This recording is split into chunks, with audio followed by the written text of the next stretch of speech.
Astaghfirullah. Assalamualaikum warahmatullahi wabarakatuh.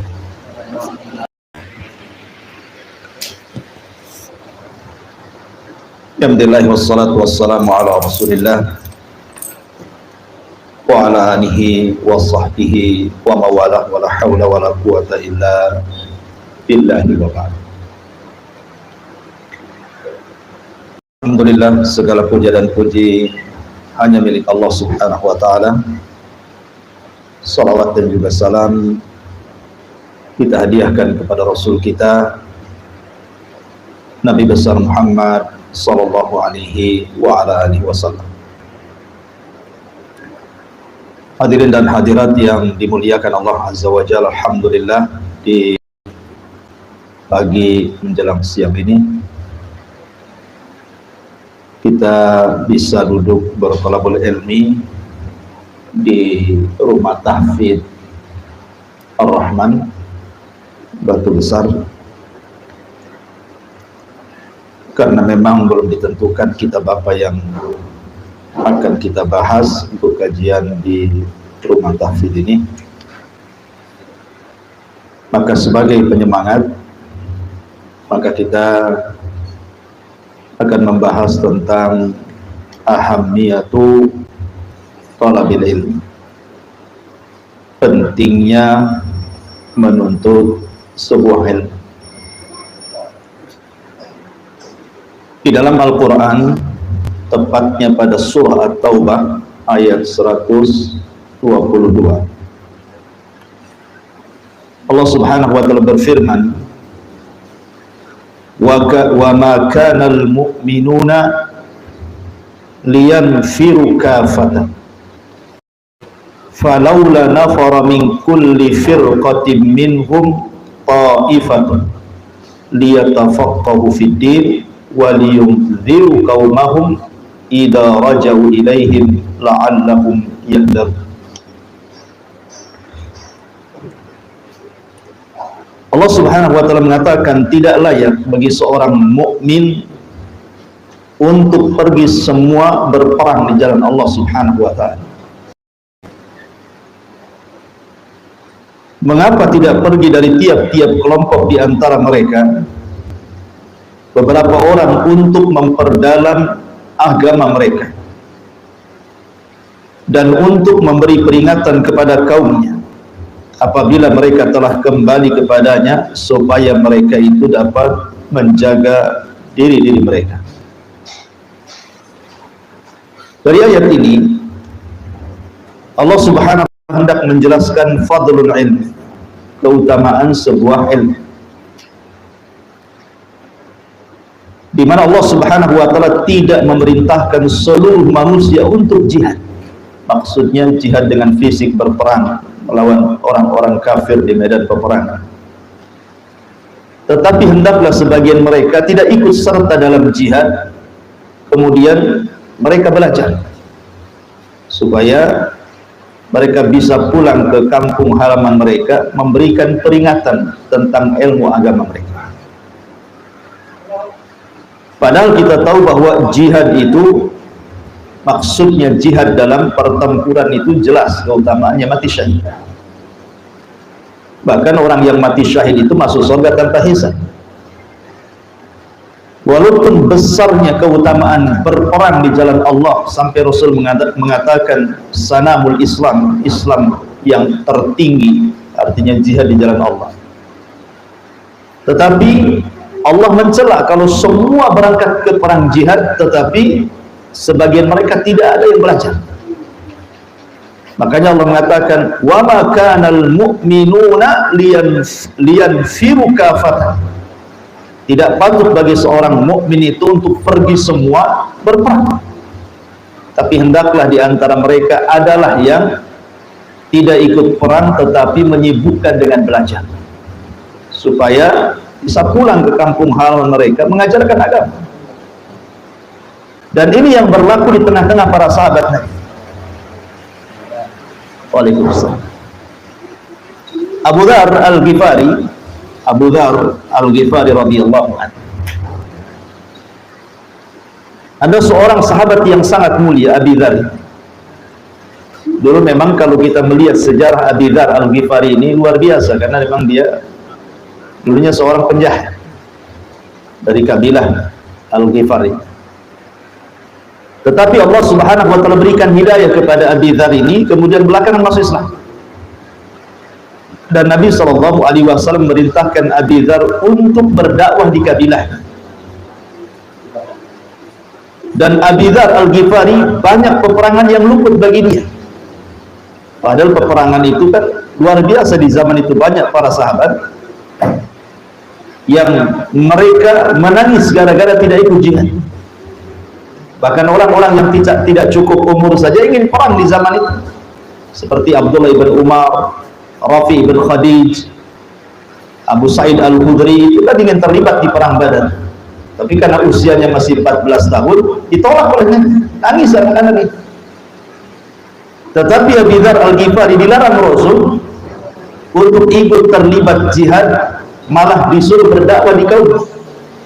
Sehingga banyak peperangan yang luput bagi Abi Dzar Al-Ghifari, menunjukkan bahwa tidak boleh orang itu berangkat jihad semuanya, tapi hendaklah sebagian mereka ada juga yang belajar untuk memperingatkan kepada kaum supaya tidak lalai, karena bagaimanapun jihad sendiri perlu ilmu.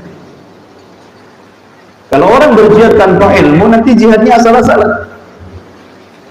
Makanya di zaman para sahabat Nabi SAW ada orang yang ketika jihad itu, dan sahabat memuji sahabat itu karena banyak membunuh musuh dalam peperangan. Saat kematiannya, banyak para sahabat memuji dia dan mengatakan dia pasti masuk surga. Tapi Nabi SAW justru terbalik dan mengatakan huwa finnar, dia di neraka. Kata Nabi, kalau tidak percaya lihatlah jasadnya. Maka sahabat melihat jasadnya, rupanya ada tombak menancap di perut. Kata Nabi SAW, dia bukan mati karena dibunuh musuh, tapi mati karena bunuh diri, karena tidak tahan merasakan sakit. Akhirnya tombaknya dimasukkan sekali, mati. Dari sini menunjukkan bahwa jihad sendiri juga perlu ilmu, gitu maksudnya.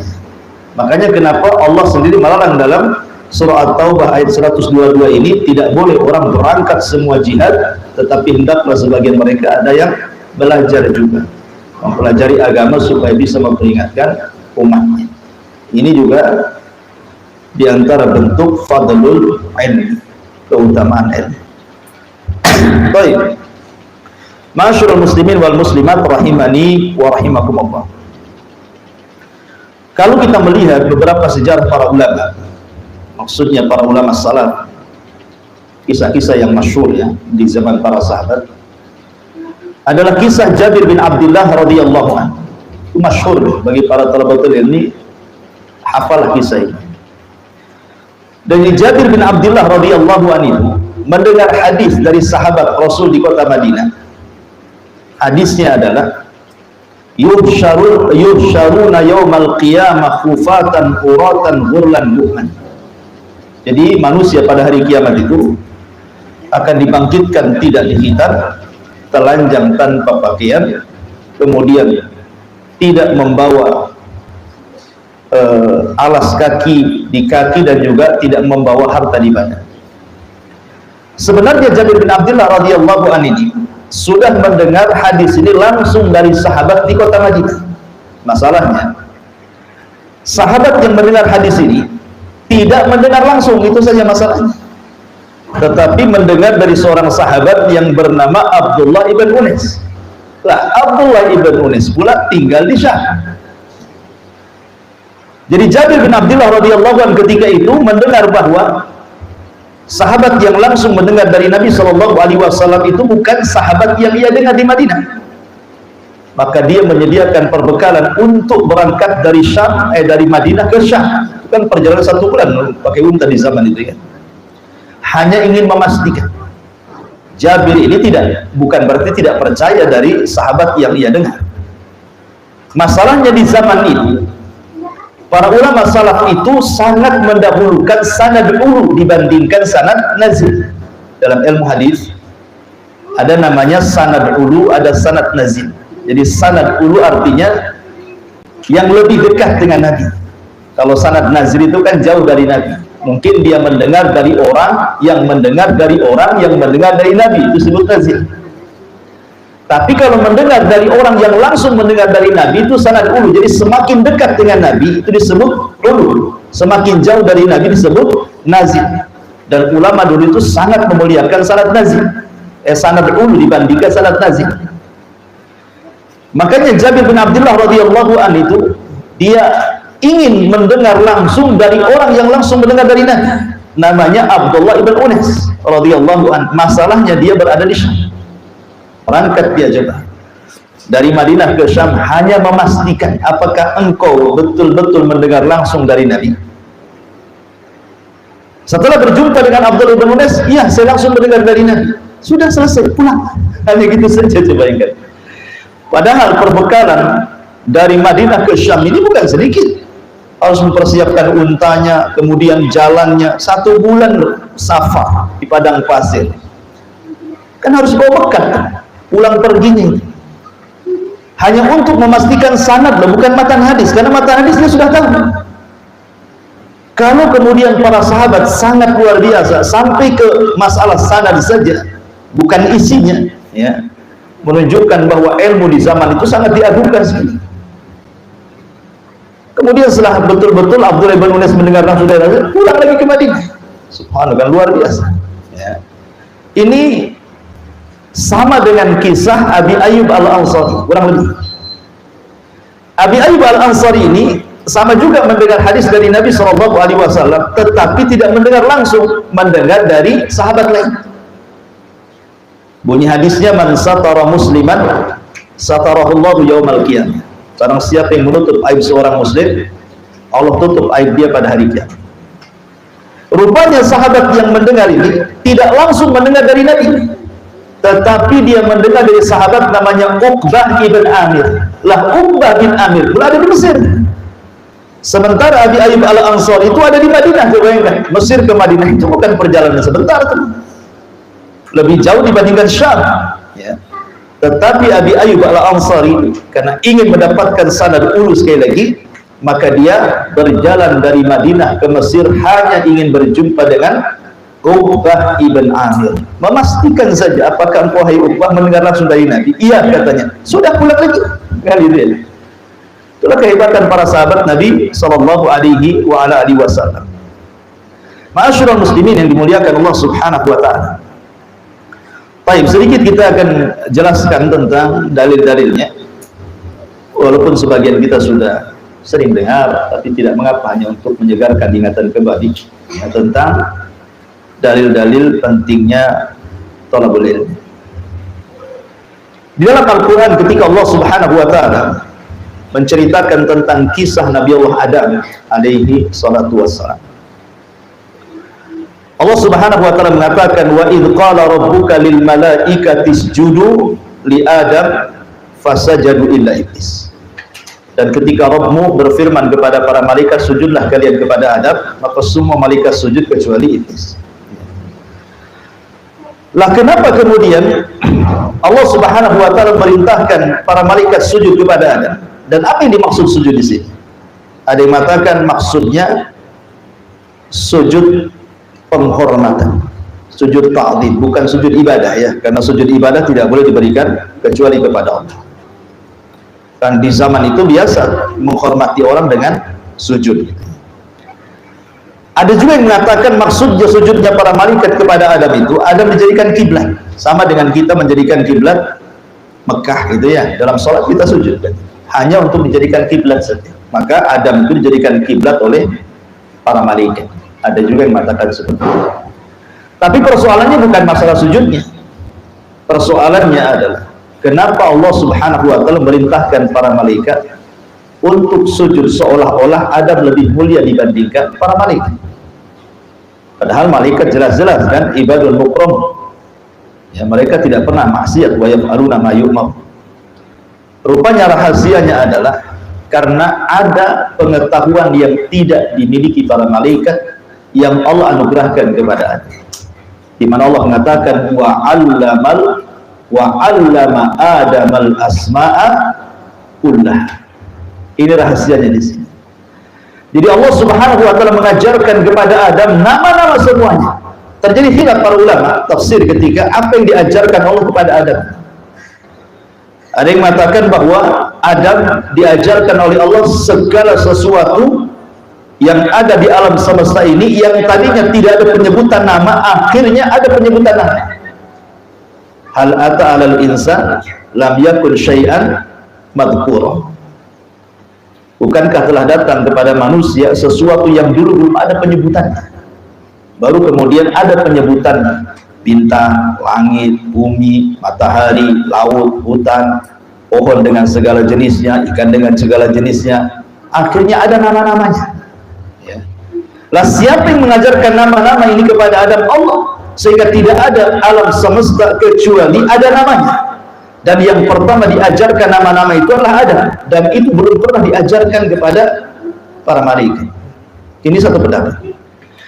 Pendapat yang kedua, maksudnya Allah mengajarkan kepada Adam itu bahasa. Jadi bahasa yang akan diucapkan oleh seluruh turunannya, Adam sudah tahu. Di Indonesia saja macam-macam bahasa kan. Ada bahasa Melayu, bahasa Padang, Sumatera dengan berbagai macam bahasanya, Jawa dengan berbagai macam bahasanya, Sunda juga sama, Alor, macam-macam gitu ya. Artinya kalau seandainya Adam itu hidup di Indonesia gitu ya, kemudian ke Jawa, ya dia pakai bahasa Jawa gitu. Ya kalau dia ke Padang ya pakai bahasa Padang, kalau ke Alor ya bahasa Alor gitu ya. Artinya Adam pasti tahu semua bahasa anak turunan. Itu juga satu penafsiran bahwa maksudnya Allah mengajarkan kepada Adam itu pengetahuan bahasa, dan itu tidak diajarkan kepada para malaikat. Makanya ketika Allah tantang kepada para malaikat itu, ambiuni bi asma'i haula'i in kuntum shadiqin, apa kata malaikat? Qalu subhanak la ilma lana illa ma 'allamtana. Kami tidak punya ilmu kecuali ilmu yang kuajarkan kepada kami. Artinya ilmu yang diajarkan Allah kepada Adam itu tidak diajarkan kepada para malaikat. Sebab itulah maka malaikat sujud kepada Adam. Dan sebab itu pula Adam lebih mulia dibandingkan para malaikat. Apa yang mengangkat Adam menjadi mulia? Pengetahuan. Dari sini kata para ulama ada namanya fadlu al-'alim 'alal 'abid. Keutamaan orang yang memiliki pengetahuan dibandingkan orang yang ahli ibadah. Karena malaikat itu kan ibadah terus. Mereka tidak pernah maksiat sama sekali. Wa yaf'aluna ma yu'marun. Mereka pun apa yang diperintahkan Allah mereka lakukan. Tidak ada satupun detik kecuali mereka ibadah. Bahkan ada malaikat diciptakan sejak diciptakan ruku sampai kiamat, sujud sampai kiamat, tasbih sampai kiamat. Ya. Tetapi Adam alaihi salam bermaksiat. Justru ada bermaksiat, malaikat tidak ada maksiat, ada bermaksiat. Tetapi karena dia diberikan pengetahuan bagaimana cara tobat, akhirnya Allah terima tobatnya. Justru Adam jauh lebih mulia dibandingkan malaikat. Padahal satu sisi ada maksiat, malaikat tidak maksiat. Ya. Adam ada kelalaian dalam ibadah, malaikat tidak ada kelalaian dalam ibadah. Tapi kenapa kemudian malaikat tidak lebih mulia dibandingkan Adam, atau Adam lebih mulia dibandingkan malaikat? Yang mengangkat derajat Adam itu pengetahuan. Sejak itulah Rasul mengatakan fadlul alim 'alal 'abid ka fadlil qamari 'ala sa'iril kawakib.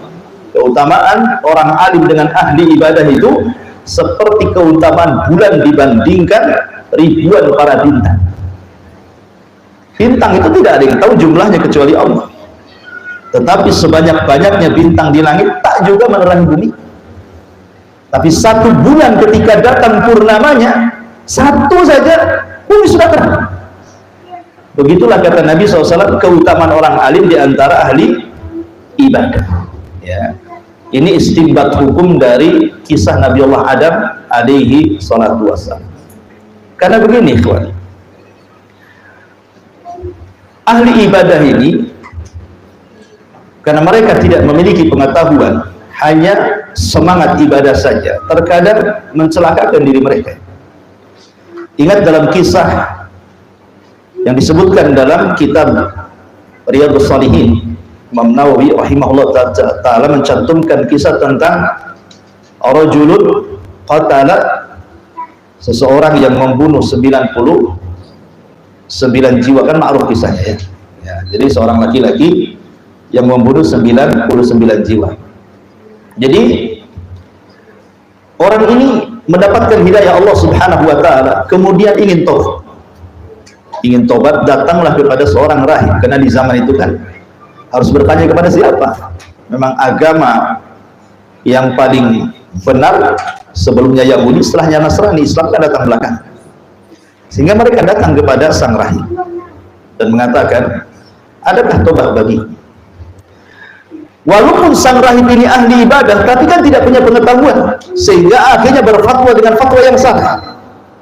Dia mengatakan bahwa tidak adalah tobat bagimu, dosamu sudah membumbung ke langit pula. Masa 99 jiwa pembunuh katanya. Akhirnya jiwa membunuh itu datang. Makanya kenapa dalam Islam itu pembunuh harus dibunuh? Kenapa? Karena kalau orang pernah membunuh, dia akan mudah untuk membunuh. Makanya ada hukum qisas. Lihat sekarang kasus yang ada pembunuhan berantai itu, ya kan? Habis bunuh lagi, habis bunuh lagi. Hanya masalah-masalah materi dunia saja. Karena memang jiwa pembunuh ini, kalau betul-betul tidak taubatan nasuha, maka dia akan terus membunuh dan membunuh. Makanya kenapa dalam Islam qisas, pembunuh bunuh. Ya. Lah, akhirnya kemudian jiwa membunuhnya itu muncul, dibunuhlah kemudian sang rahib ini, genap menjadi 100 jiwa. Tetapi subhanallah, Allah masih membimbing anak muda ini dan tetap ingin bertobat sampai akhirnya ketemu orang alim. Karena dia orang alim, bukan hanya sekedar ahli ibadah, dia tahu bagaimana cara orang bertobat dari pembunuhan ini. Makanya dia mengatakan, kalau engkau ingin bertobat, datanglah, di sana ada kampung semua orang soleh. Bertobatlah di sana. Coba bayangkan, dia hanya menunjukkan kepada lingkungan orang-orang soleh saja. Dari sini menunjukkan apa? Bahwa lingkungan itu mempengaruhi. Antum tinggal di mana? Kalau umpamanya di sekitar antum, rumah antum itu orang-orang soleh, orang-orang baik, akidahnya lurus, insya Allah kan itu kita bisa istiqomah di situ. Tapi kalau lingkungan antum di situ, oh, banyak kesyirikan, banyak bid'ahnya, macam-macam kemaksiatan di situ, lambat laun as-sahibu sahib, kata orang Arab. Namanya teman itu narik kan, pasti sedikit banyak syubhat masuk tuh. Makanya kemudian sang alim ini mengatakan, di sana ada kampung bagus, semua orang-orang soleh, kau bisa belajar kepada mereka dan kau bisa ibadah di sana. Berangkat dia, Allah takdirkan dia meninggal di tengah jalan. Disinilah dua malaikat berebut antara ruhnya, orang ini layak masuk surga ataukah layak masuk neraka. Dikirim dua malaikat, malaikat rahmat dan malaikat azab. Kata malaikat rahmat, dia sudah ada niat baik, ingin talabul ilmi, dia pantas masuk surga. Malaikat azab mengatakan, sampai pun belum, katanya. Dia sudah mati duluan, berarti dia pantas masuk neraka. Akhirnya Allah Subhanahu wa taala mengirim malaikat hakim yang memutuskan dua perkara ini. Subhanallah. Sebenarnya secara jarak dia meninggal dengan kampung orang yang akan dituju itu, ingin bertobat orang kampung soleh itu, dengan tempat bertanya kepada sang rahib itu masih dekat bertanya kepada sang rahib dibandingkan kampung yang akan dituju. Umpamanya nih di Tanjung Pinang, kita tinggal di Batu Besar, baru keluar dari Batu Besar meninggal, kan artinya kan dekat ke sini dibandingkan ke sana kan itu. Dan Allah perintahkan kepada malaikat hakim itu ukur tanah itu, katanya dekat kemana, dekat ke kampung itu ataukah dekat kepada sang rahib bertanya. Sebenarnya dekat kepada sang rahib bertanya, maknanya orang ini harus masuk neraka. Tetapi karena rahmat Allah Azza wa Jalla dilipat buminya dilipat, sehingga yang tadinya dekat kepada orang yang bertanya malah didekatkan dengan ke kampung itu oleh Allah. Akhirnya malaikat rahmat berhak mengambil rohnya. Kenapa Allah lipat? Coba dari sini menunjukkan bahwa inna rahmati sabaqat ghadabi. Dalam riwayat inna rahmati taghlibu ghadabi.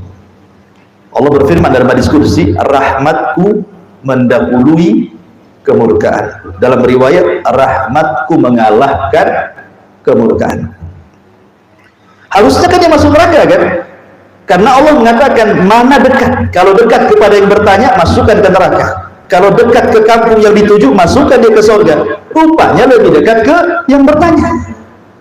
Tetapi karena rahmat Allah luas dibandingkan murkanya, Allah lipat bumi, didekatkan pula ke kampung tujuannya.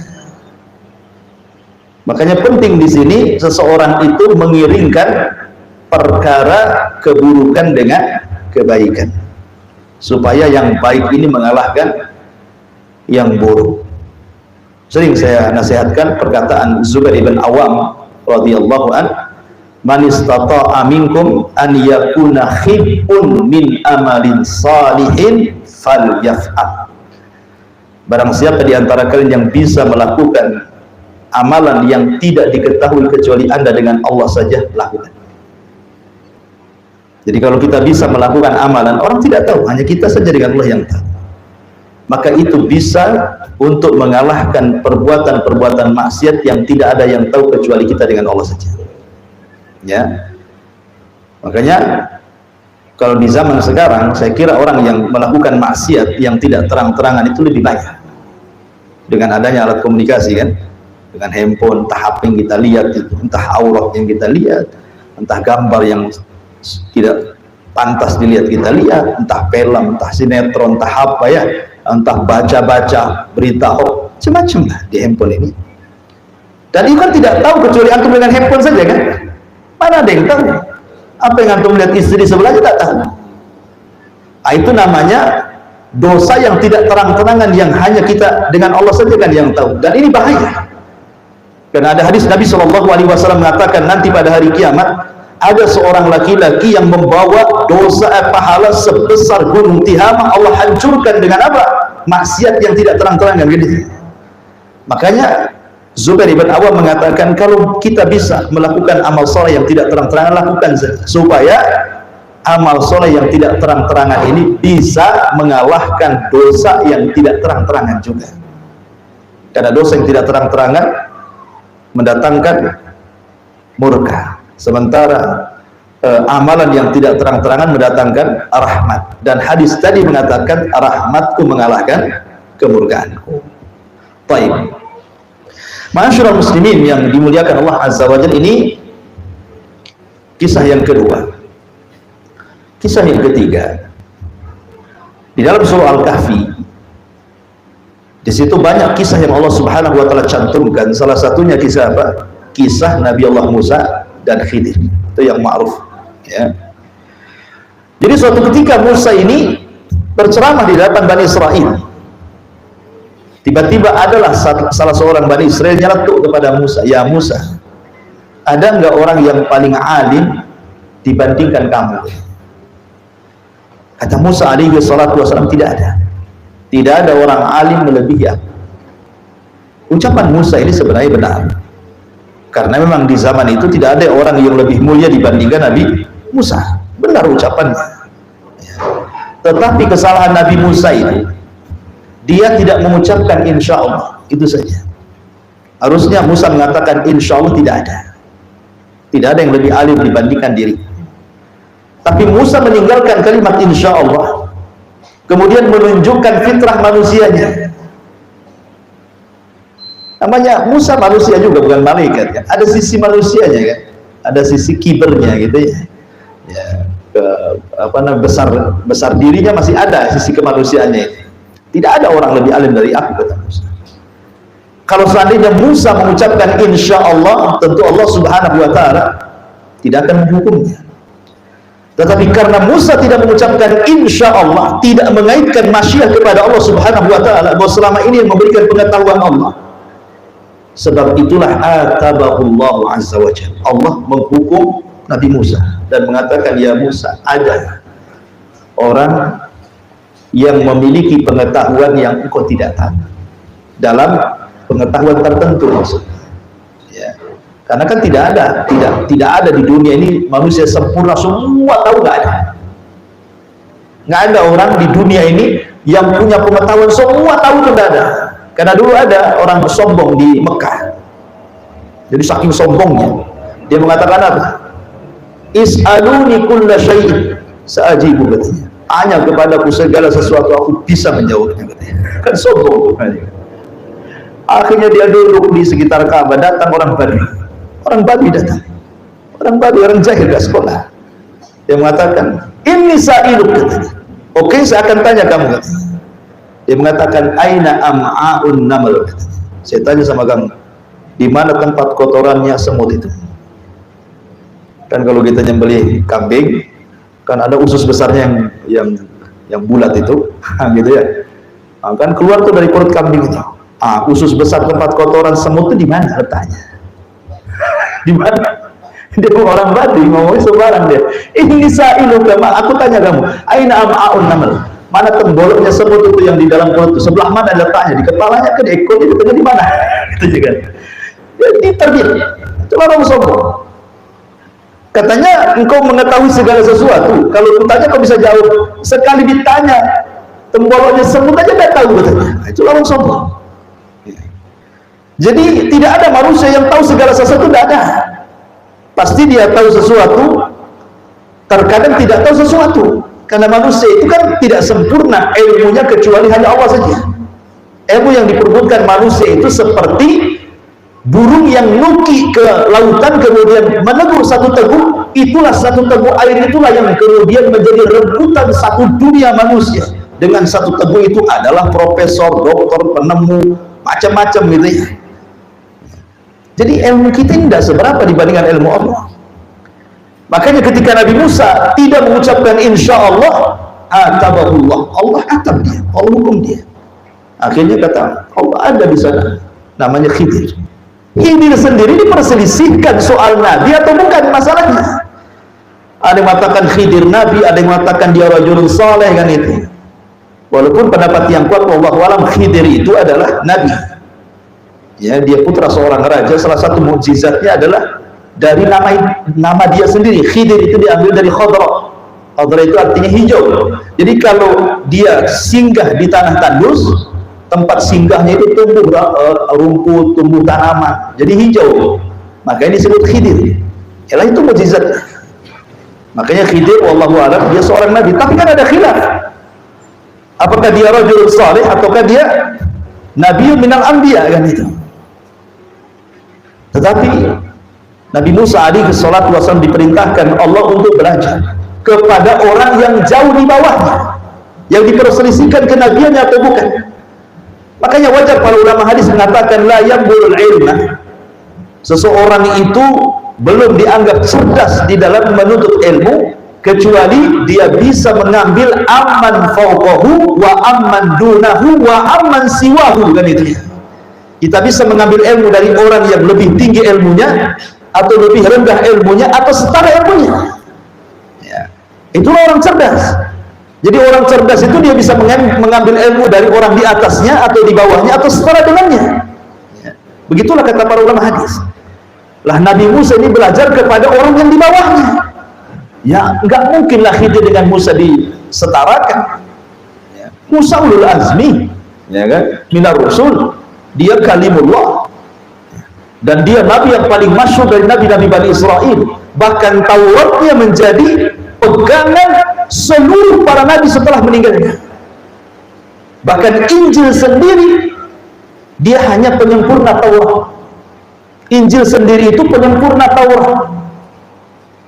Makanya kalau kita lihat di gereja pasti ada Injil, ada Taurat, dua-duanya dipakai itu. Tapi orang Yahudi tidak mau. Orang Yahudi itu dia akan berpegang dengan Injil, dengan Taurat dan mengingkari Injil. Makanya kalau di sinagog, tempat ibadahnya Yahudi tidak ada Injil, yang ada Taurat. Tapi kalau di gereja ada Injil, ada Taurat, karena mereka pakai dua-duanya. Karena Injil itu penyempurna Taurat, dalam bahasa mereka perjanjian lama itu Taurat, perjanjian baru itu Injil. Jadi orang-orang Nasrani mengakui kerasulan Yahudi, tetapi Yahudi tidak mengakui kerasulan Nasrani. Mereka tidak mengakui Isa. Isa itu dikatakan anak zina, ibunya pezina. Nggak ada namanya Taurat itu. Makanya orang Yahudi tidak ada beriman kepada Injil itu. Mereka hanya beriman dengan Taurat saja. Tapi kalau Nasrani masih mengakui adanya Musa, gitu ya. bagi bangsa Yahudi. Itulah bedanya. Makanya ketika orang-orang Yahudi mengingkari kerasulan Isa, dikafirkan orang Nasrani. Orang Nasrani mengkafirkan orang Yahudi. Masalahnya ketika Nasrani mengkafirkan orang Yahudi gara-gara kemudian orang Yahudi tidak mengakui kerasulan Isa dan dikatakan anak zina, sekarang muncul pula Nabi kita Muhammad SAW tidak diakui pula sama Nasrani. Apa bedanya? Kita kafirkan Nasrani lah. Sebagaimana Nasrani mengkafirkan Yahudi karena tidak mengakui kerasulan Isa, kita kafirkan juga Nasrani karena dia tidak mengakui kerasulan Nabi Muhammad, kan itu? Apa bedanya? Ya. Masyaallah muslimin yang dimuliakan Allah Azza wa Jalla. Akhirnya kemudian Nabi Musa pun membawa pembantunya Yusha ibn Nun untuk mencari Nabi Khidir. Masalahnya alamatnya tidak jelas. Kalau umpamanya kita saja, saya aja tadi nyasar ke sini. Ada alamatnya sudah jelas kan itu ya. Gimana alamatnya tidak jelas? Hanya pertemuan dua lautan gitu saja kan. RT-nya, lurahnya, camatnya nggak tahu. Sehingga Musa itu karena tidak tahu alamatnya, hanya pertemuan lautan dan cirinya ikan asinnya berubah jadi ikan hidup kemudian berjalan, disitulah Khidir ada. Kan repot cari alamat kayak gini. Sehingga kata Musa, kalau aku tidak menemukan Khidir, saya akan berjalan hukubah entah berapa tahun, yang penting gitu. Saking nggak jelasnya gitu ya. Tapi kan Allah Subhanahu wa Ta'ala Rahim.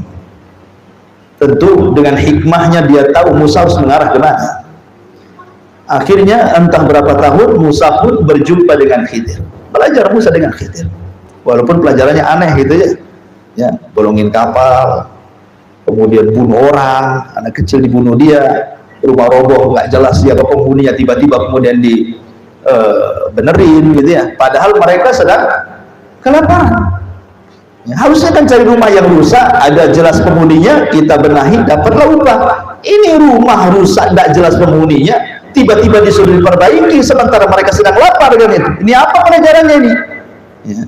Tapi begitulah ilmu yang diajarkan Khidir kepada Nabi Musa alaihi salatu wassalam. Ya, makanya sekarang kalau orang-orang yang mengklaim belajar kepada Khidir jadi aneh-aneh ilmunya. Karena Khidir pun mengajarkan aneh-aneh sama Musa kan. Nah, sekarang orang-orang yang fanatik dengan Khidir dan mengatakan Khidir itu masih hidup katanya. Bahkan ada beberapa orang itu yang mengklaim berjumpa dengan Nabi Khidir sampai mau ketemu di hotel tingkat 3, macam-macam kan ceritanya itu. Khidir itu sudah mati. Tidak ada jiwa setelah meninggalnya Rasul melebihi 100 tahun kecuali dia mati katanya. Ya. Kenapa demikian? Karena ada perjanjian setiap para nabi sejak zaman Adam sampai Isa yang terakhir dan nabi-nabi Bani Israel. Apa perjanjian dengan Allah? Kalau diutus Nabi SAW, perjanjiannya apa? La nangsuranna, kami akan tolong dia. La nu'minan nabi wa la nangsuranna, kami akan beriman dengan nabi terakhir itu dan kami akan tolong. Itu perjanjian mereka juga, beriman dan menolong. Kalau seandainya nabi-nabi sebelum Nabi SAW masih ada, masih hidup, kemudian Rasul diutus di tengah-tengah mereka, maka Nabi sebelumnya wajib beriman kepada Rasul dan wajib menolongnya. Itu perjanjiannya seperti itu dalam Quran. Pertanyaannya, kemana Khidir saat Rasul sedang perang Badar? Bahkan perang Uhud Rasul kalah. Di mana Khidir? Ketika Rasul dilempari penduduk Taif, di mana Khidir? Itu loh pertanyaannya. Kenapa baru muncul sekarang? Diisukan Khidir kata naik sampan di batu besar. Mana ada ini cerita-cerita konyol kan itu ya. Bahkan kita katakan Khidir sudah meninggal, sama dengan nabi-nabi yang lain. Ilyas juga sudah meninggal karena ada keyakinan Ilyas dengan Khidir itu masih hidup. Dua-duanya sudah meninggal. Itu pendapat yang rajih wallahu a'lam. Ya. Walaupun masih hidup, dia tidak berhak mendakwahkan risalahnya. Dia harus mengikuti Islam seandainya masih hidup. Tapi kita tidak ragu lagi bahwa Khidir sudah meninggal berdasarkan banyak ayat-ayat Al-Quran secara umum dan hadis-hadis Nabi Shallallahu Alaihi Wasallam. Intinya bahwa safarnya Nabi Musa berjumpa dengan Nabi Khidir ini, kemudian belajar kepada Khidir beberapa pengetahuan. Kata para ulama ada istibat hukum tentang ahammiyatu rihlati talabil ilmi, pentingnya rihlah di dalam menuntut ilmu, berjalan gitu maksudnya ya. Makanya ada hadis Rasul mengatakan, man salaka tariqan yaltamisu fihi ilma sahhalallahu bihi tariqan ilal jannah. Siapa yang berjalan kaki, ya, entah pakai kendaraan, kalau zaman dulu pakai kuda, pakai unta, zaman sekarang ada motor, ada mobil, pokoknya berjalanlah menurut ilmu. Sebenarnya dengan teknologi ataupun dengan globalisasi di zaman sekarang itu, Allah mudahkan sebenarnya untuk menuntut ilmu dibandingkan zaman dulu yang tidak ada teknologi, sehingga globalisasi itu lambat kan itu. Yang dulu kan yang jauh tetap jauh, yang dekat ya dekat. Kalau sekarang kan yang jauh bisa dekat, yang dekat tambah dekat gitu. Dulu sebelum ada handphone ya, saya sendiri merasakan bagaimana saya kalau ngisi kajian itu harus nenteng-nenteng kitab. Kadang-kadang kitab dulu tenteng-tenteng. Ya. Sekarang kitab juga masuk handphone semua. Ya. Kemana bawa handphone? Itu kan salah satu memudahkan itu. Kadang kitab kalau saya punya maktabah ya, sampai satu kamar itu penuh. Sekarang maktabahnya ada di sini semua. Artinya sebenarnya sekarang ini kalau kita kemana saja tanpa bawa kitab, duduk di mana saja kita bisa belajar, tanpa harus membawa kitab kemana-mana. Tapi pertanyaannya, kenapa orang dulu lebih gigih belajar, orang sekarang malas pula belajar? Ini kan sebuah pertanyaan yang harus dijawab gitu ya. Rupanya dengan diberikan kemudahan itu justru memperfutur mereka untuk talabul ilmi, akhirnya dimudah-mudahkan belajar. Itu persoalannya ya. Dulu belum ada YouTube gitu ya, belum ada syekh yang ceramah kemudian diliput kayak gini kan, ada liputannya gitu kan, bisa belajar di rumah, orang datang ke pengajian. Saya masih ingat dulu ya, bukan pertama saya datang ke Batam ya, di Batu Besar ya, pertama saya dakwah. Dari mana-mana datang. Sebab kalau tidak hadir, mereka tidak dapat ilmu. Sekarang tidak perlu hadir antum. Golek-golek aja di kamar tuh. Tengok siarannya, ini live nih. Ini live nih Ustaz Anu, fulan. Bosan channel ini, ganti channel itu. Bosan channel itu, coba sambil duduk-duduk. Betul kata Yahya ibn Abi Katsir rahimahullahu ta'ala. Lan yunalal ilmu birahatil jism. Ilmu itu tidak mungkin diraih dengan istirahatnya badan. Kalau antum golek-golek di kasur gini, nggak akan dapat ilmu, nggak dapat, berkahnya nggak ada. Kenapa? Karena tidak hadir di majelis ya. Perlu antum tahu bahwa hadir di majelis taklim itu bukan hanya sekedar ilmu saja yang dituntut, tidak. Berapa banyak di zaman Imam Ahmad ibn Hanbal, mereka datang hanya ingin mencari berkah majelis, belajar adabnya saja, mencari berkah majelisnya saja, tidak harus pengetahuannya diambil. Karena di antara fadilah ilmu atau hadir di majelis taklim itu salah satunya ketika antum selesai belajar kemudian antum pulang, apa kata Rasulullah? Qumu maghfuran lakum qad buddirat sayyi'atikumul hasanah. Berdiri, bubar, pulang kalian, kesalahan kalian sudah diampun dan sudah Allah ganti dengan kebaikan. Jadi hanya hadir saja, dosa-dosa kita lo sudah diampuni.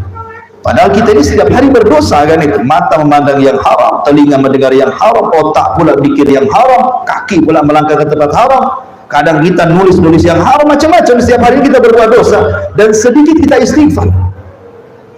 Istighfar itu karena rutinitas saja, habis sholat astagfirullah. Tapi juga tak memahami, meresapi bahwa dia sedang istighfar untuk dosanya kan.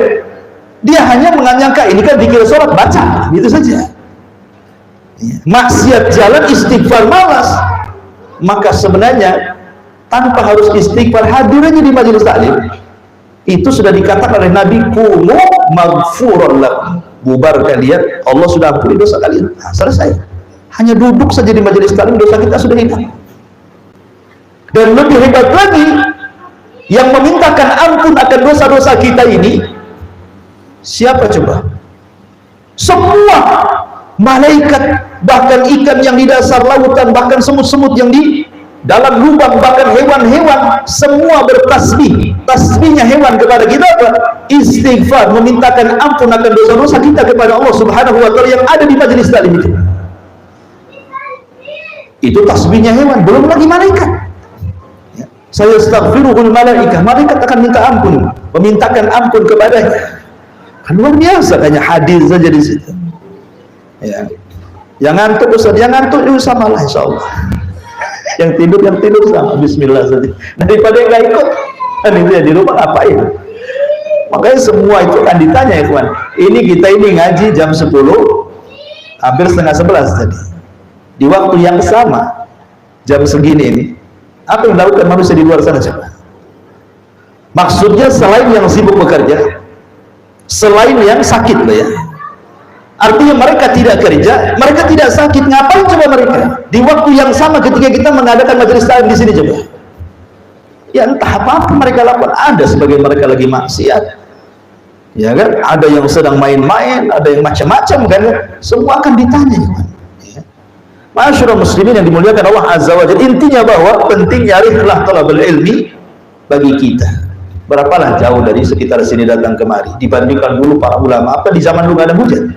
Ada juga hujan di zaman dulu tuh. Tapi mereka bisa berbulan-bulan. Ini saya sudah merangkum sebenarnya kalau waktu cukup panjang ini bagaimana rihlah talabul ilmi para ulama dan keajaiban mereka luar biasa. Sampai sebagian mereka itu ada yang meminum kencingnya sendiri. Mereka belajar kehabisan.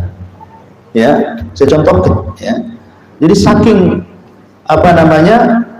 rihlah saking jauhnya talabul ilmi itu sampai di antara mereka ada yang meminum kencingnya sendiri seperti dijelaskan oleh sebagian para ulama salaf. Bahkan lebih daripada itu, bukan hanya meminum kencingnya sendiri, bahkan kencingnya sendiri bukan kencing air lagi, sampai darah yang keluar. Saking lamanya berjalan gitu ya. Dan di perjalanan di zaman itu kan yang antum paham lah yang ditempuh kan, gurun pasir, perbukitan, dari kampung ke kampung, belum bahaya di jalan, belum para perampoknya, belum macam-macamnya kan. Seperti dikatakan Abu Mas'ud Abdurrahim Al-Haji rahimahullah ta'ala, sami'tu Ibn Tahir, aku mendengar Ibn Tahir yaqul mengatakan, bultu dama fi talabil hadis marratain, aku pernah kencing darah saat menuntut ilmu 2 kali. Marratan di Baghdad wa ukhra di Makkah, ketika aku berjalan ke Baghdad Basra sana, dan ketika aku berjalan ke Mekah. Kuntu amshi hafian fil harri, aku berjalan tanpa beralas sandal, sementara tanah yang kuinjak itu adalah tanah yang sangat panas, karena berjalan di musim panas. Karena di zaman itu kan sandal itu luar biasa mahalnya kawan ya. Apalagi harus berjalan kemana-mana, tidak mungkin lah kita nenteng-nenteng sendal untuk anggaplah kalau rusak pakai sendal baru, tidak mungkin juga. Tapi lihat bagaimana sampai dia mengatakan kuntu amshi hafiyan fil harri, aku berjalan tidak beralaskan sandal di musim panas. Kemudian dia mengatakan wa maraqibtu dabatan qad fi talabil hadis, aku tidak pernah menunggang satu kendaraan pun ketika mencari hadis. Padahal perjalanannya Mekah, Basra, Kufah itu entah dari mana-mana caranya. Dan musim di sana lain dengan musim di sini kan. Di sini kan nggak ada cuaca ekstrim kan. Alhamdulillah tempat kita nggak ada cuaca ekstrim. Ya panas, tapi kan nggak ekstrim. Ya hujan ya hujan, tapi kan dinginnya nggak ekstrim. Kalau di Mekah coba antum, kalau dingin ya dingin sekali, kalau panas panas sekali. Ya. Tapi mereka bisa berjalan untuk menuntut ilmu coba. Kalau bukan karena pertolongan Allah dan semangat mereka, tentu mereka tidak akan bisa mendapatkan ilmu. Sewajar kalau ilmu di zaman itu dimuliakan dan para penuntutnya juga dimuliakan. Zaman sekarang mana ada orang muliakan ilmu? Kayaknya biasa saja. Ilmu itu tidak dimuliakan di zaman sekarang. Buktinya, contoh orang kalau mamanya punya anak gadis, dijodohkan. Yang satu thalabud dunya, memang dia banyak dunianya, gajinya besar, dokter gitu ya, atau dosen gitu, ganteng lagi. Yang satu pula hafid Quran, bapaknya miskin, hidup pula diruli. Antum punya anak gadis dilamar 2 orang, kan ya? Milih yang mana antum? Ya jelaslah milih yang dokter, jelas tuh pekerjaannya, gajinya ratusan juta. Ini yang dosen juga sama, ini kaya bisnis, ini kerja aja belum katanya. Tapi hafid Quran, walaupun hafid Quran nggak mungkin lah makan ayat anak saya katanya. Kayaknya nggak ada kan? Ya. Seolah-olah yang membahagiakan anaknya itu adalah dunia. Padahal ma'asyiral muslimin yang dimuliakan Al-Imam Ibnu Qayyim rahimahullah taala sampai mengatakan perbedaan antara ilmu dan dunia itu. Kalau ilmu itu adalah warisan para nabi, sementara dunia itu mirathul muluk wal aghniya, itu warisan para raja. Lebih mulia mana, para nabi atau para raja? Ya para nabi. Nah, kemudian ilmu itu menjaga pelakunya, tapi kita yang menjaga harta. Kemudian ilmu apabila mati ikut sampai ke liang lahat, tapi kalau harta meninggalkan pelakunya. Pertama yang meninggalkan keluarganya dulu, yang kedua hartanya jadi rebutan. 1-2 hari nangislah karena dia meninggal, papanya meninggal, nangis sedih. 2 hari saja nangisnya, 3 harinya tanya sertifikat, ya di mana tuh sertifikat rumah sana, di mana notaris, mana disimpan. Kan dia sibuk kan cari harta, ya.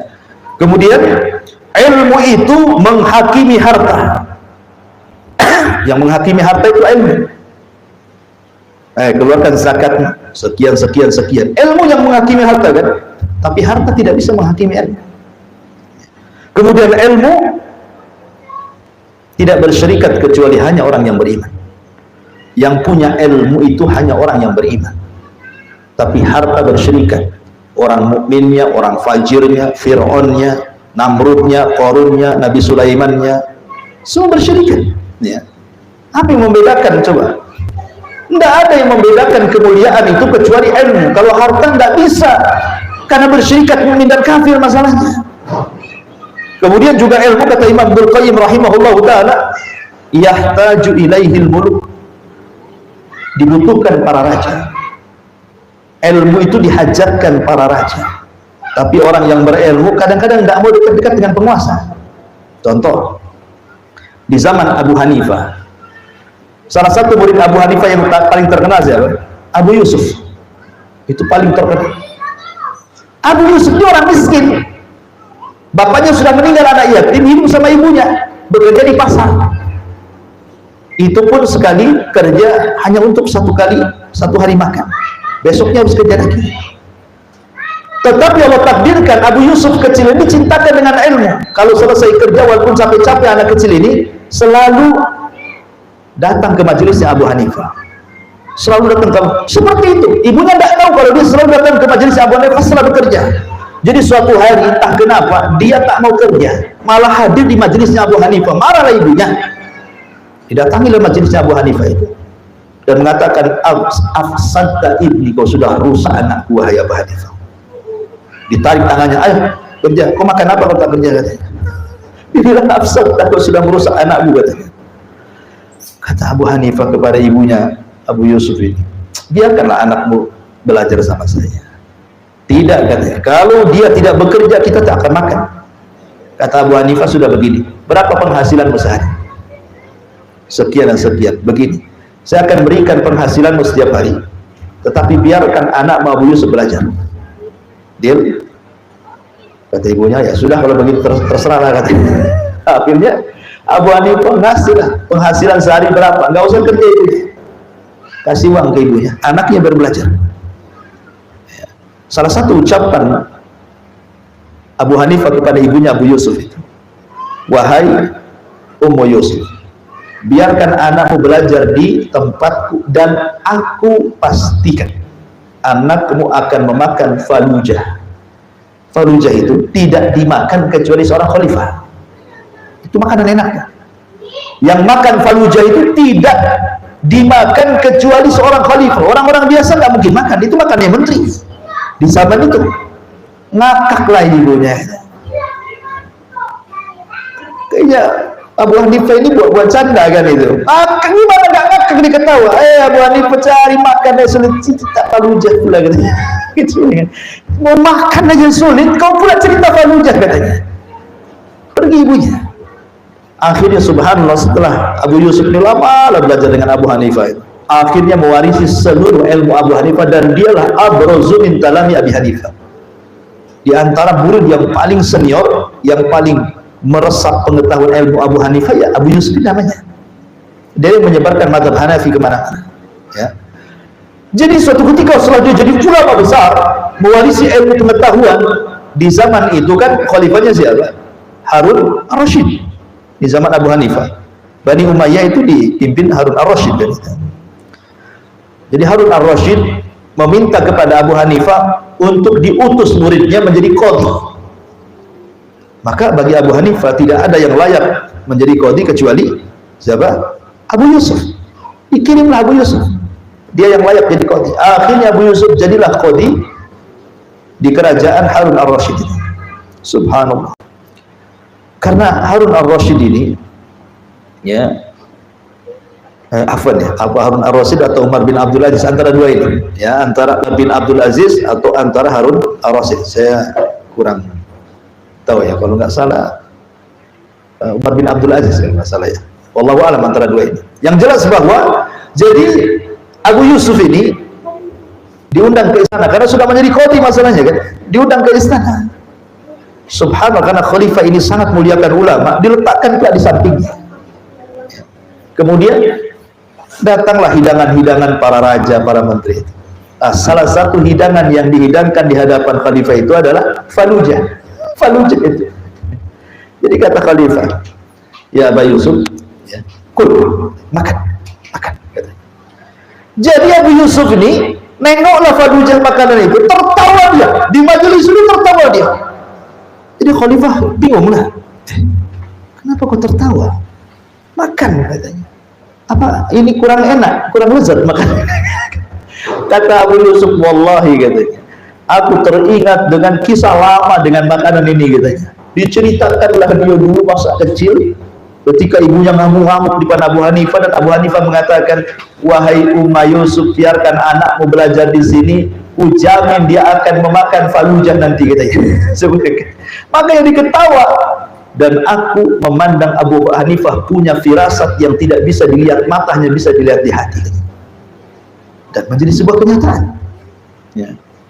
Dari situ menunjukkan apa? Ilmu itu dihajatkan para penguasa, ya, tetapi para ulama tidak berhajat kepada para penguasa. Makanya Sufyan ats-Tsauri rahimahullahu ta'ala, dia kan kaya kan? Sufyan ats-Tsauri itu, ya.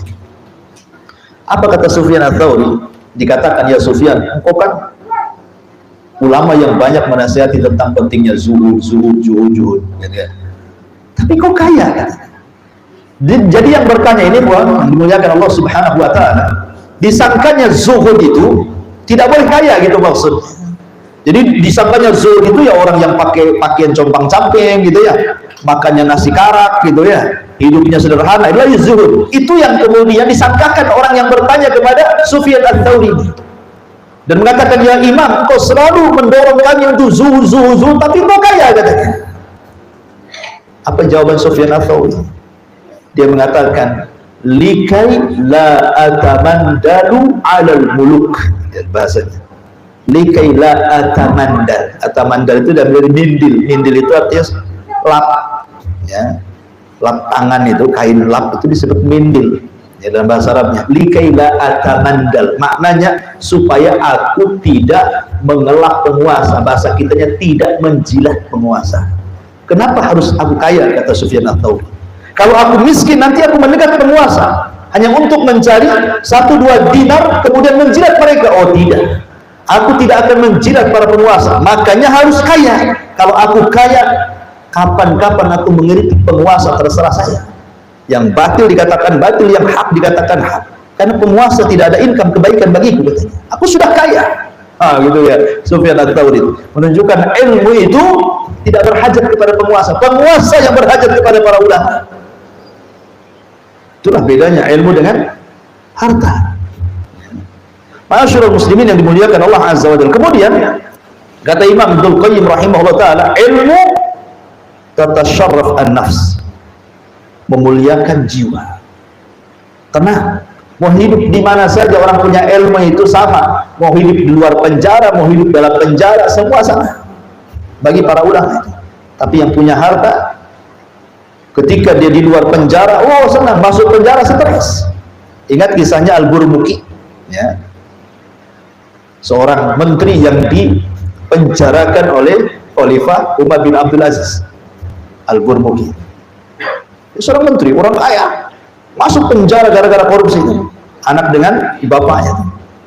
Anaknya atau bapak, anak Al-Burmuki, dia mengatakan kepada ayah, wahai ayah, setelah Allah berikan izzah, kemuliaan di luar sana, sekarang Allah berikan kehinaan di sini, katanya.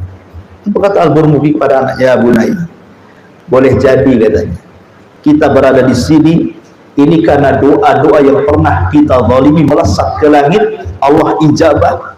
Beginilah nasib kita, katanya.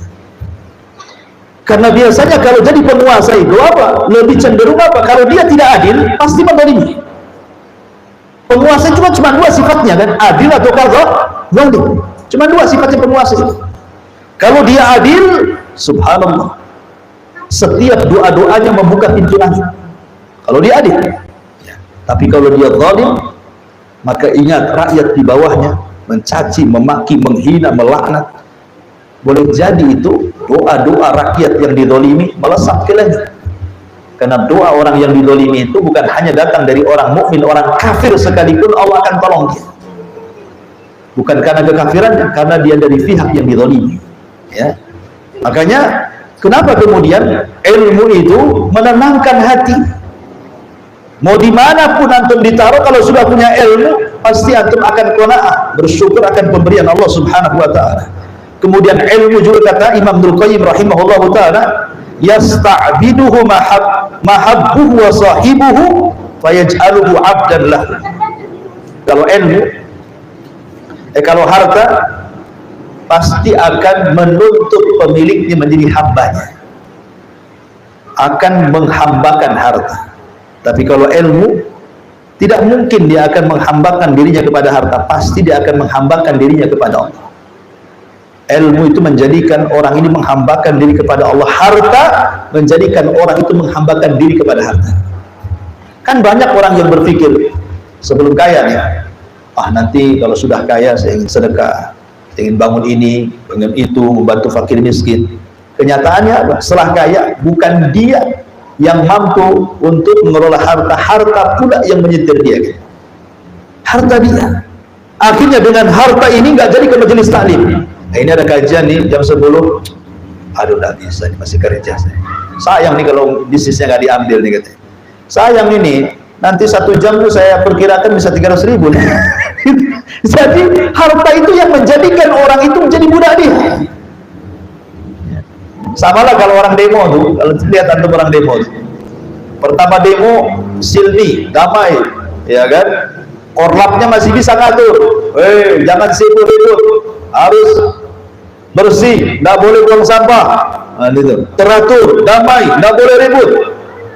Sekali kacau kalau biasanya demo itu kalau sudah dekat-dekat maghrib tuh, nggak mau bubar, kan itu ya, sudah gelap, polisi marah tuh. Semprot, wah akhirnya buang, melawan. Kira-kira korlap bisa nggak? Jangan ribut.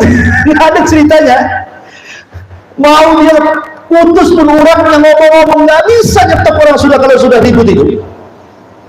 Kenapa dalam Islam itu diberikan perhatian soal demo ini? Hati-hati, karena kalau sudah ribut, siapa yang bisa melebihi orang-orang itu coba? Nggak bisa. Itulah harta juga gitu. Awalnya sih bisa lah kita, nanti kalau sudah punya harta begini, sudah punya betul-betul hartanya, planning pertama itu hilang. Yang ada harta itulah yang membimbing kita ke sana, ke sini, ke sana, ke sini. Jadilah abdu dinar wa abdu dirham. Ta'isa abdu dinar wa ta'isa abdu dirham, kata Rasul. Celaka hamba-hamba Allah. Tapi kalau ilmu tidak. Ilmu itu membimbing kita menjadi hamba Allah Subhanahu wa ta'ala. Kemudian juga ilmu itu dijelaskan oleh Imam Ibnu Qayyim rahimahullahu ta'ala, annahu ma ata Allah ahadun qad illa bil ilmi wa ammatun man ya'si innama ya'sihi bil mal. Umumnya orang yang taat kepada Allah itu karena punya pengetahuan, dan umumnya orang bermaksiat kepada Allah itu karena punya harta. Lihat, umumnya ahli maksiat siapa? Orang-orang kaya.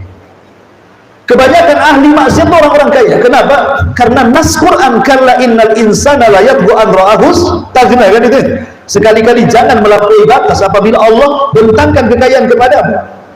Bahkan sekelas Bal'am bin Ba'urah, ulamanya Bani Israel, bisa Insalah, kata Al-Quran itu, seperti ular mencopot bajunya, mengganti iman dengan kekufuran. Seperti Qarun yang disebut munawir, kalau baca Quran paling indah, orang datang ke rumahnya, Qarun bacakan untuk kami Taurat, dibacakan Qarun, semua nangis. Itu masih miskin, setelah kaya jadi musuhnya Nabi Musa. Padahal dulu dia orang yang paling indah bacaan Tauratnya, dia pula menjadi penentang Taurat yang dibacanya. Sama dengan Abu Jahal, kalau malam dia cinta dengan Quran, kalau siang jadi musuh Quran. Abu Jahal, ya. Jadi Abu Jahal itu kemana-mana, kalau Nabi sedang sholat malam, ada tuh di situ dia, di semak-semak tuh dengerin aja Nabi baca Quran. Tapi kalau udah siang, dia pula jadi musuh Quran. Abu Jahal. Ma'asyiral muslimin yang dimuliakan Allah Azza wa Jalla. Jadi umumnya para penentang para nabi itu kebanyakan siapa? Tokoh-tokoh, pejabat-pejabat kan. Dan umumnya yang ikut para nabi itu orang-orang lemah, orang-orang yang tidak punya jabatan, orang tidak punya harta. Mereka lah orang-orang yang mengikut para nabi. Makanya Rasul mengatakan, innama tunsaruna wa turzaquna bidu'aifikum, kata Rasul. Kalian itu ditolong, dikasih rezeki karena ada orang lemah di antara kalian. Ya. Ma'asyiral muslimin yang dimuliakan Allah Azza wa Jalla. Kemudian juga kata Imam Ibnu Qayyim, anna uqala al-umam matbukuna ala dhammi syarr fi jam'il mal al-harisi alaihi. Ya, dan begitu seterusnya. Orang-orang yang berakal, kita lihatlah orang-orang yang berakal ketika membedakan jam'il mal, orang yang mengumpulkan harta, dengan jam'il ilmi, orang yang mengumpulkan ilmu. Kalau ilmu itu, kalau harta itu tajmi' wa tafriq, habis dikumpulkan ditinggal, dikumpul-kumpul ditinggal, dikumpul-kumpul ditinggal. Itulah sifat harta. Kita lihat orang yang bekerja dari muda, kemudian sukses sampai dia tua, dia bisa beli rumah besar, kebun mewah, kebun luas gitu ya, kendaraan mewah, di mana banyak kos-kosannya, banyak duitnya. Setelah mati, nggak ada satupun yang dibawa kan? Nggak ada. Itu namanya tajmi wa tafriq, habis dikumpulkan ditinggal. Itu harta, itu sifat harta. Tapi ilmu tidak. Ilmu dikumpulkan, habis itu dibawa. Nah, itulah makanya orang yang berakal akan berpikir ke situ. Dan banyak lagi perbedaan antara ilmu dan harta yang disebutkan sampai beliau menyebutkan tasi wa ishrun, 29 perbedaan antara ilmu dan juga harta. Baik. Ma'asyiral muslimin yang dimuliakan Allah Azza wa Jalla, dikatakan oleh seorang ulama salaf,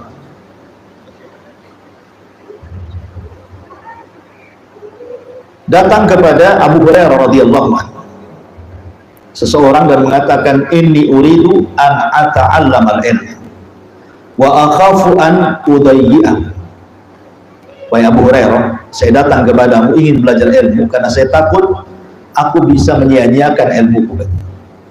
Maka Abu Hurairah mengatakan, kafa bitarkika lahu tadyi'an, cukuplah dengan engkau meninggalkan ilmu itu, tidak hadir di majelis taklim, itu bentuk kau melalaikan ilmu.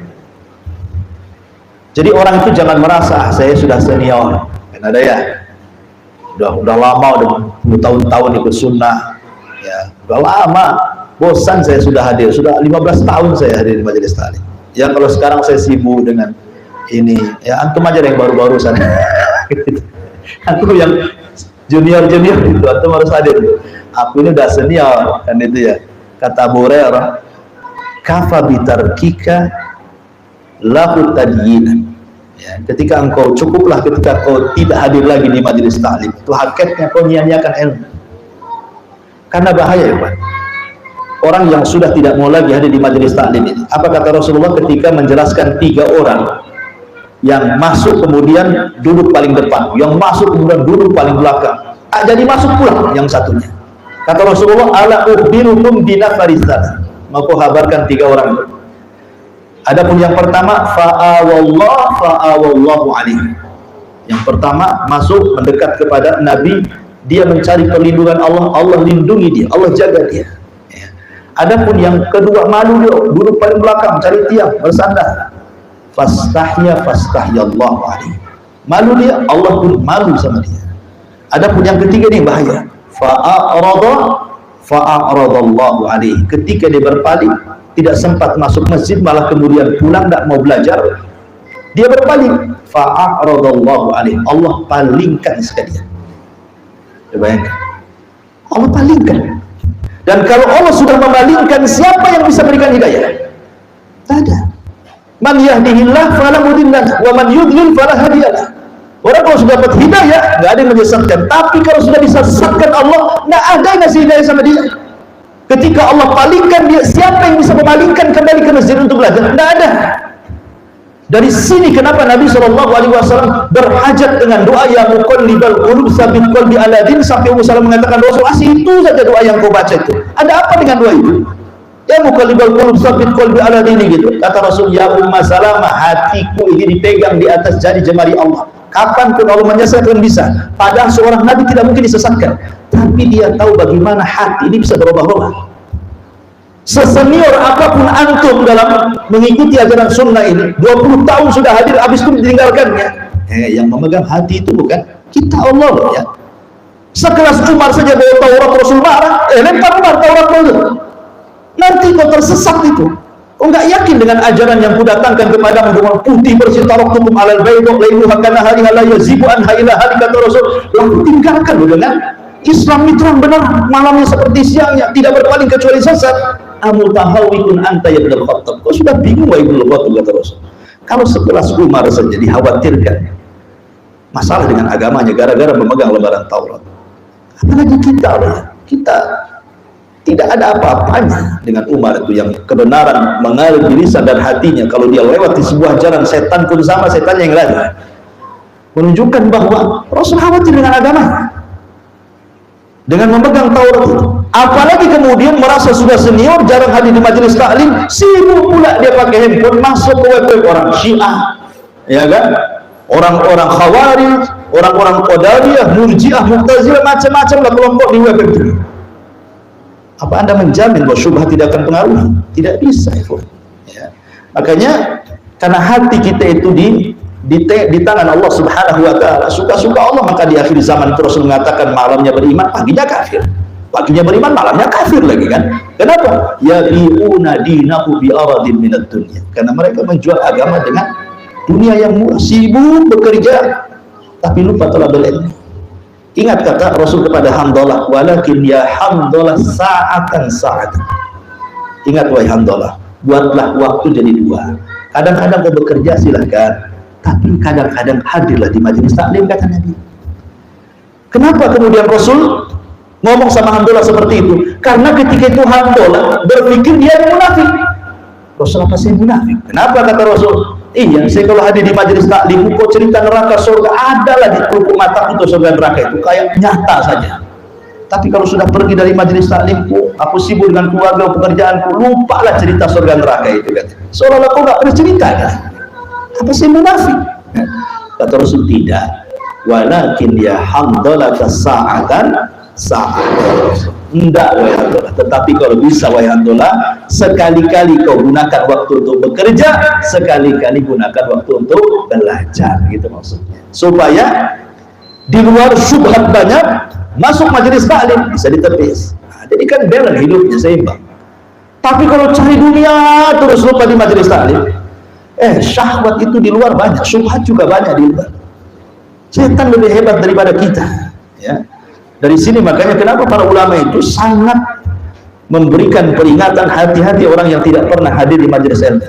Bahaya, membahayakan, ya, karena bisa saja dia masuk termakan syubhat dan syahwat, akhirnya futur. Kalau sudah futur dikhawatirkan su'ul khatimah. Alhamdulillah. Wallahu a'lam bishawab. Lewat jam 11. Kedua ya. Sudah dekat zuhur. Saya pun ada kajian juga pada dulu di Marbella ini. Saya kira cukup sampai di sini, tidak ada tanya jawab, mudah-mudahan ada manfaatnya.